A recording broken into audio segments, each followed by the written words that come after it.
Dictation अभ्यास के लिए हमारे चैनल को सब्सक्राइब करें। चलिए शुरू करते हैं। गति लेखन संख्या 70 GD बीस्ट रेडी स्टार्ट। महोदय, इसके विरुद्ध भारत सरकार के वाणिज्य मंत्री ने भारत के व्यापक हित में स्टैंड लिया। यह अच्छा किया। पूर्णविराम। मेरा कहना है कि इस स्टैंड पर मजबूती से खड़े होने की ज़रूरत है, जिसमें सभी दलों का सहयोग है। पूर्णविराम। महोदय, मेरा आपके माध्यम से सरकार से निवेदन है कि बाहर के देशों से इस देश में कृषि उत्पादन आने की बात चल रही है, उसे रोका जाना चाहिए। पूर्णविराम। यह बात ठीक है कि सरकार ने नीति बनाई है कि उत्पादन की सीमा नहीं है, लेकिन हमें अपने भारत के किसान की रक्षा के लिए बाहर से आने वाली कृषि उपज पर काउंटर ड्यूटी लगानी चाहिए और ऐसे उपाय करके विदेशी कृषि उपज को भारत के मार्केट में नहीं आने देना चाहिए। पूर्णविराम।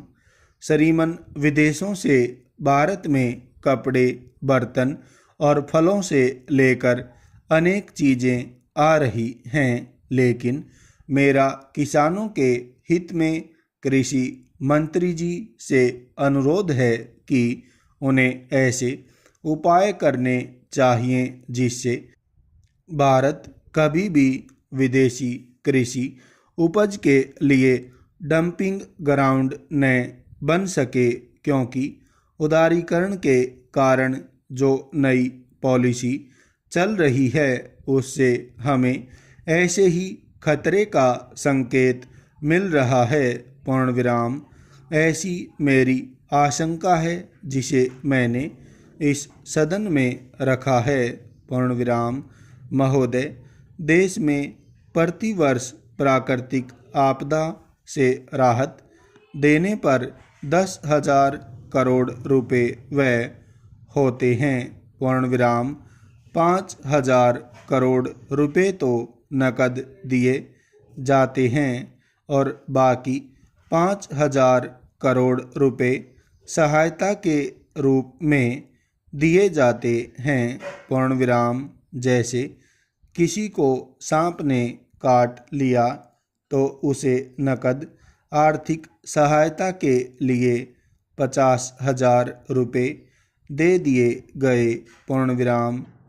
किसी का घर बह गया, किसी का घर जल गया तो ब्लॉक के माध्यम से उसे घर बनाने के लिए नकद आर्थिक सहायता दी जाती है। पूर्णविराम। किसी की नाव बह गई या टूट गई तो उसे नकद सहायता दी जाती है। पूर्णविराम। मेरा कहना है कि इस प्रकार की राहत पर सरकार को कम ध्यान देना चाहिए, क्योंकि इस प्रकार की सहायता से देश को पुरुषार्थहीन बनाया जा रहा है। पूर्णविराम। सूखे और बाढ़ का स्थायी समाधान ढूंढना चाहिए। पूर्णविराम। पूरे देश का एक व्यापक मास्टर प्लान बनाकर बाढ़ और सूखे के स्थायी समाधान हेतु चिंतन करना चाहिए। पूर्णविराम। कई प्रदेश सूखे से त्रस्त हैं तो कई बाढ़ से, और यह समस्या हर साल हमारे देश के सामने आती है। पूर्णविराम। बिहार वैसे हर वर्ष बाढ़ से प्रभावित रहता था, लेकिन इस वर्ष वह सूखे से बुरी तरह प्रभावित है। पूर्णविराम। वहाँ अकाल की स्थिति है। पूर्णविराम।